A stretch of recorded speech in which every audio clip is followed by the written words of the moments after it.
video. And today I'm going to show you what to do to get video and take a look at my website, take a look. And everything you need to know if you guys are going to be looking forward. So, before we get started, Aaron, introduce yourself, my friend. What up, my name is Aaron. I've been starting YouTube a little bit after Nationals. I got something before there. And yeah, I just really enjoy the content grind. I do an On the Bubble podcast every week. It is on my channel and Logan's house. So please feel free to check us out. I'm on Twitter, Aaron McKinnis. Otherwise, yeah, check me out. Make sure to go subscribe to his YouTube right now. They do a lot of podcast-style videos. Also, subscribe to the Trif Games videos as well, and also my channel as well. Give it a thumbs up and give it a subscribe button for it. And that last it's on my way. A lot of high level Let's watch on it. And I myself have listened to a whole hour and 15 minutes of it one time in a car ride. Absolutely great stuff. We're actually doing a very cool goal here. Everyone loves metal foes. So if we get Aaron McKinnis from 1,500 subs to 3,000 subs by November 2nd, he is going to be taking pure metal foes to a regional. Yeah, metal foes. It's going to be crazy. If it happens, I will make it work. Done. So guys, go subscribe to him right now. I do want to see metal foes. Yeah, hit the subscribe button.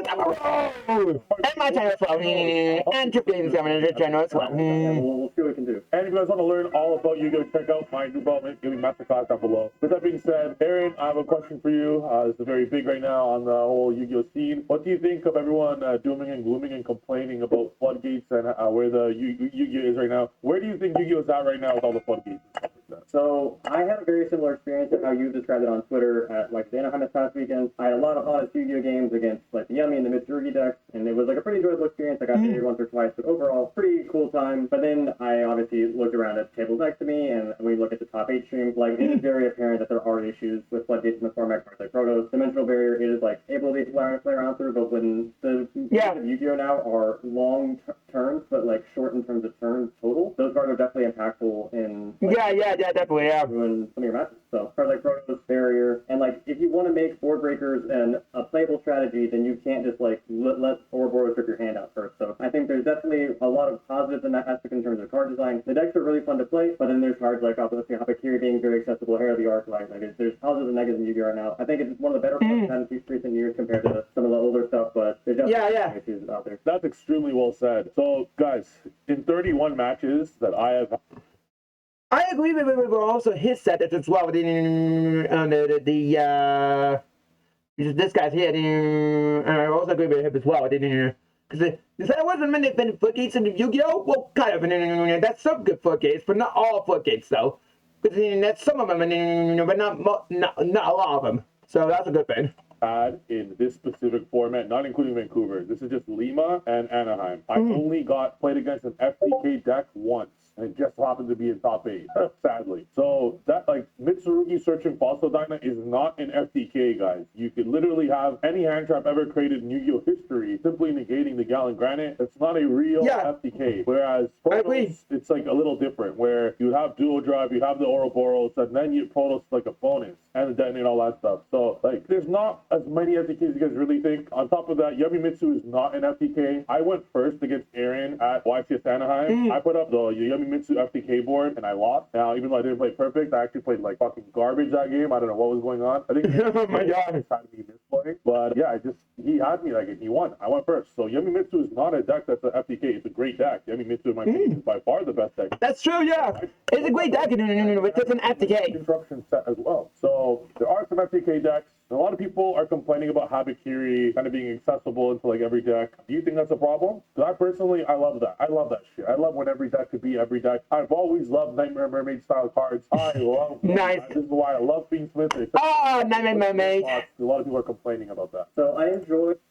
Also, on the Nightmare Mermaid part, did you notice that every single which card in the past Cobra Bangless, but Nightmare Mermaid, the Mitsurugi Exceeds Monster one, and the Fate Spin Revolver, they all got bad in every single year, which is actually fair enough, but did you ever notice that? I think they did that because they did something with witching into all archetypes, which is fair enough, but Yeah. The aspect of bridges, like I think modern deck, or like one of the biggest proponents for Yu-Gi-Oh is like how complex it is, the bridging, the deck building, like that is like one of the things that I enjoy the most about it. But when you look at some of the more modern decks, like the issue is not that there are bridges, it is just like how you are bridging. And when it is Exactly, yeah. Arclight, which is an extra accessible monster, that is also a floodgate. Like that is where I think like cards like the lines to be drawn. Murakumo, like as a bridge, a card that is able to be bridged to, probably a bit of a problem. Like that card is very rejecty, it's a negate, and it's obviously just like very accessible off of bridge. So I think bridging in general is okay, but I think there definitely needs to be a line in terms of what is appropriate to be bridged into. So what you're saying is the deck is so powerful that it just needs to be stopped. That's probably a part of it. Yeah, I think. Yeah, but maybe. Individually, those are two decks that I don't really have an issue with, but when they're combined together, the Yummy deck or the Yummy archetype, I've actually been describing to people kind of lately as like the new ThemeSmith, because in terms of how accessible it is, like the requirements to get into it, it's actually very easy. Like we saw a Zombie Vampire and a Gravity Controller, which is a super neat concept. We saw Jeff Jones doing in the Mitsurugi off of Link Monsters, the new extra deck, or I forgot the name of it. But there's that. There's also Reptilian Echidna. So there's a lot of different ways to get into it. But I think just like the power level of Mitsurugi being able to get into it. That's true. Well, yeah. Right now. Okay, that's a fair statement. I have a counter argument to that. I think there are so many enablers in Yu-Gi-Oh! This is also a floodgate issue. Let's say we ban Mjolnir. Let's say we ban Protos. There will be there will be a new. So let's say Konami bans all the meta relevant ones. There'll be new ones. So let's say Habakiri, for example. Let's say Konami recognizes maybe they should have put Habakiri as like you're locked into reptiles for the rest of the turn or something like that. Let's say they just outright ban Habakiri, whatever. There will be something else that's new. You can't ban Zombie Vampire, because then there'll just be something else that's new. What about K9 decks? Like, well, K9 every that's true, to go start YUGIOH plus Ripper. So, like, there's so many Zombie Vampire style enablers that I love, because I think that's what makes Yu-Gi-Oh! So fun to deck build with. And that's true. Bridges. I think the only answer, I'm down to ban every floodgate. I'm down. But the problem is, let's say we ban every floodgate, not only will a new one be announced, but then people will complain like, oh, we should ban all the interruptions, all the negates. Like, at what point are we playing Playground Yu-Gi-Oh? So I think you have to put that. I'm down regardless. I'm a win regardless. So I don't really care. But I would much prefer all floodgates banned, because then it makes high-level players like us higher likely to win and not lose to absolute BS. Yeah, I think that is a pretty smart observation. Like, also, I want to argument, not argument, agree on Trif point here, because if you ban every single floodgate and abandon as Trif said, that's a bit more well, as a Trip said, it would be more like down a little bit, but yeah. He said, like, there's always ways to bridge. And like, I think there are. I agree. Yeah, there's a lot of ways to bridge. People don't see it. Way to bridge. Can be a problem. Like we saw Fairland get banned because of. Well, not some people. I think not all people. Because you identify Habakiri as a problem, then maybe they should have also just hit the Habakiri. Like I understand that is the case. When you look at a card like Protos, like you can hit Protos or you can hit the Banshee. I think in general, hitting the card that is the problem is definitely the way that you should approach it. Yeah. But at the same time, it does limit card design the way that the reptiles that you are in the game moving forward have to be. You have to be aware that these cards are searchable and very accessible. When you put into perspective cards like Fusion and Zombie Vampire, I think it's a little bit more of like it's more okay because those cards you can a bit less of an issue. But when it's a card like Saji and Grave, like there's only a card like Ash that can interact with it. A card like Purge can't even touch it if it's just off of Habakiri straight from hand. So I think things are fine as long as there's also ways to prevent it. But when you're able to put up like Sand Ripper next to it, or Herald, link it off, and it's in Graveyard, and you can also chain block it. Like I think that's where the issues start to arise. Yeah. I was so confused when Habakiri was not limited or banned, or Prayers was not. I was very confused. I was in the Spanish resort with my girl, is looking at this list. I'm like, okay, well, Yummy's obviously the best deck by far, and I'm looking because like Obedience, who gives a shit? We're getting marked. But what the Habakiri did, like, it's very interesting. It just, maybe they did this on purpose. Maybe Konami knew that, all right, we want to avoid the bridges, so let's get rid of Fairlimps. This must have been what they were thinking. Let's get rid of Fairlimps, so you can't bridge it anymore. Like, that's a hard draw. That's how separate for beginning of the video. They're thinking in their mind, they're like, if we put Herald to 1, and if they use it to search, Yummy and Mitsu can't end on Herald, so they didn't think of Samsara. Yeah. And then they think, that's true, yeah. Let Yummy be the best deck, so we let Dracotel go untouched, and then we let Mitsurugi go untouched, so Murakumo could check Yummy. And then Dracotel so I could check Yummy. That's probably what they were thinking. So in theory, they did have quite a good like triangle idea here, and they did left off with three. What their intention was to have the three best decks of Yummy, Mitsu, and Draco Tail. But I guess it was the Yummy Mitsu bridge of the Herald, which is Sapphire, that really kind of changed the meta. Because you look at the three decks, there was five of them was Yummy, four was Yummy Mitsu, one was Yummy. Yeah. Like that's a crazy mix, and quite frankly, I'm to fucking blame for that. Yeah, it is your fault, so thank you for that. But Yeah. when you look at like the early format, like we saw in Lille and Lima, those events were pretty like normal, like we kind of expected. The triangle format, Draco Tail didn't perform as well as maybe have expected. But in Yeah, well, look at the triangle format, to be honest. Yeah, but that's the way to or like oh, I wanted to say something as well about the format here. When it's like in the triangle format, and we're not exactly. We all do the best decks are Yummy and K9s. That's true, that's very true. But the forget is that the other decks as well also can compete as well in the high level as well. So look at those ones as well. Highlights the ability of how strong these combo decks are. I mean, just like the way to bridge back and forth, which both of these decks do very efficiently. I mean, Like obviously we saw decks also would be good. Better. It's not like we're going to take advantage of your deck where you didn't play hand traps. Let's do that. So when he's able to just full board and I have a respond. big thing to say for that. Kamal is one of the best Yu-Gi-Oh players of all time. 100%. I'm attesting the performance of Crystron K9 to Kamal, not Crystron K9. Like, yeah. I would dispute that. Because he, again, one of the best TCG players that I know of in general. But I do think that Mjolnir is a problem. Like, if we identify Paradise Masters as a problem, then I think identifying Mjolnir as a problem as well. Okay, let's say the whole world now plays, a lot of them are playing FTKs, let's just say, for example. Yeah. Mjolnir or whatever. And Mjolnir is, by the way, accessible in any K9 variant. It does not need to be just Crystron. It just makes it easier. Yeah. So, if that's the case, and that's how the format gets shaped, and everyone's playing FTKs, I am going to remove 24 board breakers from my deck and insert 24 hand traps. I will never get... Yeah, exactly. Not even one. So, personally... And the same all the way around as well. If people will not play FTKs, you can go to board breakers. If you go to an FTK approach, you go to hand traps to counter that.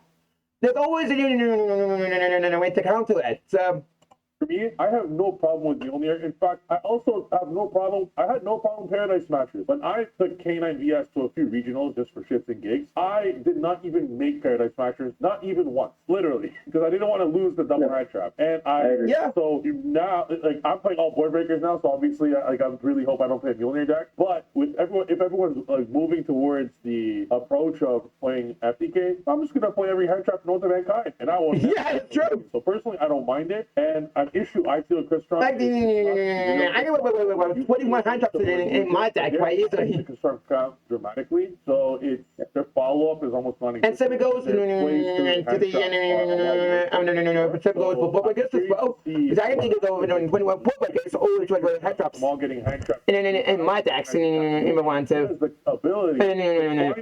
Which deck I'm playing? That hey, if I get Baylor right now, or if I get Baylor Ash right now, I'm passing. He has this capability of recognizing, you know what? Like before he even gets hit with double or third hand trap, I'm not going for something right now. I'm gonna do something where if I get hand trapped, I could do this, and then that like mid combo is what allows him to push through those. The average Crystron player doesn't find that, so that's why I think it's getting too much hate. But I wouldn't mind if I would love every Crystron, everyone play Crystron. I'll just run hand trap galore. And yeah. Thoughts on that? Do you think we need an absolute emergency ban list with all the FTKs or no? I think emergency ban list is maybe a little.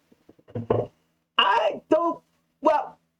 It's not a 50-50 on my take. It's a good question. Do we need an emergency pregnancy? I say 50% yes, 50% no. Because the format is quite still at the moment, but I think a little bit of an emergency pregnancy. Not a big one, but maybe like a small one. I do think as a general I would like Konami to either be a little bit more communicative or do it a little more often. Just like we have a little bit more of an understanding. I think over the past calendar year we've only had 2 lists. Maybe it was 3 around this time. But I think like at a minimum just having an understanding of when lists are going to come out would be a little more ideal. Konami did a lot of positive things over the past year. I want to give them their credit for that. But at the same time, that is something I would like to see make an adjustment. But in terms of the decks, I agree that that is how you counter those decks, right? Like when I was testing Crystron, I almost took it down on myself actually. A lot of the struggles I had was against like a pure Yummy deck to display 20 hand traps and cut you off from all the canine cards. But at the same time, the canine engine has its own just kind of like fail safe in terms of making Ripper. So if you're not opening 2 or 3 card combos and if to hand trap them and also cut off Ripper, then the deck is going to get kind of oppressive in that regard. So I think cards like Ripper are just in general a bit of a problem. I want hand I agree with the Ripper, yeah. good, and if they just are able to, let's say they have a good hand, they go. So when they did something a lot of the opponents, but that's they fuck it out of the game, which is kind of fair. Yeah, this is why I called you the Draco Tail Goat. So you find these plays. Kamal went up to, I'm talking to Kamal about It's better to hit it on the badness. no effect, and he would just play without using Ripper effect. That way he'd always, no matter what, if he gets hit with Nibiru guys, he can never go Nib Imperm, Nib Baylor, because there's a Lupus under if you do not use Ripper effect. That's a very high level play. And that's why people need to subscribe to Aaron, because if he could figure that out with the deck he didn't play, imagine what you could do with Metal Foes. I wonder what Metal Foes could even do. Or Metal Foes even do anything? Like, there has to be something. And I'm glad for that, though. I was for some reason thinking Electromite is banned, and that card was already like kind of mediocre in the Metal Foes deck, so I'm kind of concerned to see how I come up with. So don't subscribe, but at the same time, like if you have stuff, like I'm gonna obviously have to try stuff. I think Astrograph's at 3 now, right? Ooh, maybe That could be helpful. 1. I don't know. Yeah, that could be useful, yeah. Electromite is gonna be a problem, so we'll see what we can come up with here on the pendulum and some whatever floodgate I can throw in there to give me some chance. Yeah. I have a very important Yu-Gi-Oh question for you. All of Yu-Gi-Oh wants to know. Should I cosplay Heavy Metal Foes Electromite for YTS Pittsburgh? Man, you heard the man. Should I play Pendulum at YTS Pittsburgh? What's that to lose? So, yeah, what do we got to lose? Oh my God. Wins. Well, I already have 3 wins. I lost count of all my wins. Yeah, fuck it. Exactly. Too many wins at this point. Exactly. I do want one more. I want one more. I'm gonna get one more this calendar year, so I can say I have 4 in 12-month period. Then after that, I'm gonna just side quest all the way to Nats. I'm gonna take 10 Magician. I'm gonna take Perform Pal. You take Metal Foes. But absolutely love it. All 4 of us. Thank you. Absolutely amazing interview here. I hope you guys get really understood here how the format will be shaped. Very last question. Do you think now, with everything and all the discourse going on in FTKs, what do you think will happen now? Do you think the format will stick with Draco Tail, Yumi, Mitsurugi, Yumi Mitsu? Or do you think it'll shape into more K9 Crystron, more Protoss FTKs? What do you think? I think if you are not making the realization that hand traps are kind of required to counteract these decks, then I think that's an oversight. And that is a bit of a strength of the Cannon deck, obviously, right? Like they can end on Ripper and make that prevent that. So that's where you maybe put cards like Multimies in your deck. Like having those in the side deck again may help mitigate that deck strength. But I think if you are not main decking hand traps, you are risking game 1 pretty heavily. And I think based on the experience in Anaheim, game 1 is the most important game of the match. So that was a good true as well. I tested Bob and as well. Yummy. Like you either have to be playing a very, very strong contender deck, like I use Draco Tail as that, with a lot of hand traps in it, or you're kind of just making those sacrifices of, okay, am I playing a die roll game against a combo deck? So I would definitely recommend moving over to some reasonable number of hand traps. Like I don't think Crystron Cannon is easy to stop if the pilot is very good, but it's definitely stoppable if you play enough hand traps in your main deck. Nice. I like it. I also agree with as well. I could also agree as well, but also the argument as well. It could be I think it could be Mitsurugi and Yumi and K9 and Dragon Tales and all those ones have made the same at the moment. But what we can see could happen when it could happen as well. I think it's going to remain the same. I think it's going to remain the same in my personal opinion about it. So, yeah. That's it on the video. You heard the man. Make sure to go subscribe to Aaron. Check out the Yummy mascots down below. We're going to be doing a part 2 of this on Aaron's channel. We're actually going to be doing an in-depth guide on each of the meta decks. So make sure to check that out. I have a brand new deck that I have in mind that I'm intending to take for YCS Pittsburgh. And also subscribe to the Trif Game channel and my channel as well. And Aaron's channel as well. We'll announce it actually on Aaron's video. So you do not want to miss that. Go subscribe to the channel down below. I'll see you guys next video. Peace.